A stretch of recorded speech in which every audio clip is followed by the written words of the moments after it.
Suportado po ni Governor Daniel Fernando ng Bulacan ang utos ng Commission on Audit na magkaroon ng fraud audit sa mga flood control projects sa kanyang lalawigan. Aminado kasi ang gobernador na kahit matagal na siya sa pwesto, wala umanong iniuulat sa kanya na anumang flood control project sa Bulacan.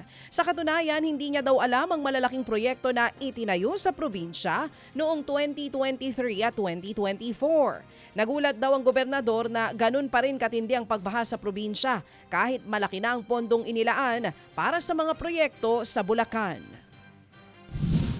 Hindi lang naman ako na-shock. Kahit yung Pangulo, nakita niya kung ano nangyari, di ba? Ako na-shock din po.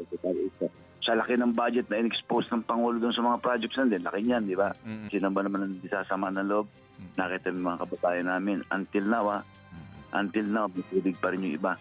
At nakikita namin yung mga gamit ng mga tao nasa labas ng bahay. Opo. Talagang may mga putik. Yan nga po ang tinig ni Bulacan Governor Daniel Fernando. Sayang hindi na isama yung SOT ni Governor na may gali. O kasi talagang wala nga daw siyang kaalam-alam sa mga proyektong ito.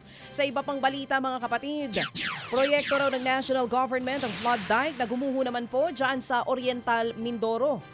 Kinwestiyon ni Provincial Governor Homer Lito Dolor ang proyekto dahil 2023 pa raw na ipinatigil ang paggawa nito. Kabilang sa pinunanoon ng gobernador ang questionableng disenyo at masyadong mahal na pagpapagawa sa dike. Hindi raw nakapagtataka na nawasak ang dike ng bumaha dahil puro buhangin at wala man lang bakal na ginamit sa pagpapatayo nito. Ngayong nasira, aminado po si Governor Dolor na hindi nila alam kung sinong kontraktor ang kanilang pananagutin sa substandard na proyekto dahil marami raw contractors ang gumawa nito. Nag-request po kami ng program report long time ako. Sumulat pa kami officially. Wala naman po binigay kami. Need bid document. Wala kami kopya. Paano mo malalaman ng kontratista? Ay nakailang layer na I understand ng Saturday. Mula sa main contractor, nag-subcontractor, may subcontractor pa. Kaya hindi na namin alam kung sino ang aming ipipinsyon. Yan naman po ang tinig ni Governor Homer Lito Dolor. Sa iba pang balita, nakukulangan naman sa transparency ng COA pagdating sa paglathala ng fraud audit report si dating COA Commissioner Heidi Mendoza.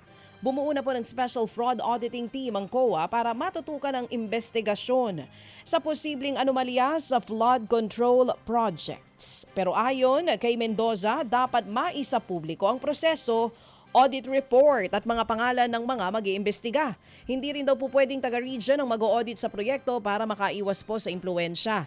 Ayon pa nga kay Mendoza, mahalaga ang tono ng top management ng COA dahil sa kanila nakasalalay kung paano mabubusisi ng mga auditor ang kada proyekto.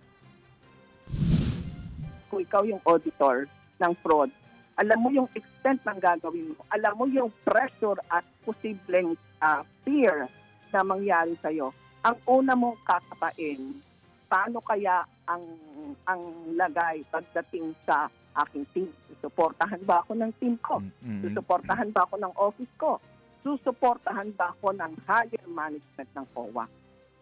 Yan nga po ang tinig at paliwanag ni dating COA Commissioner Heidi Mendoza.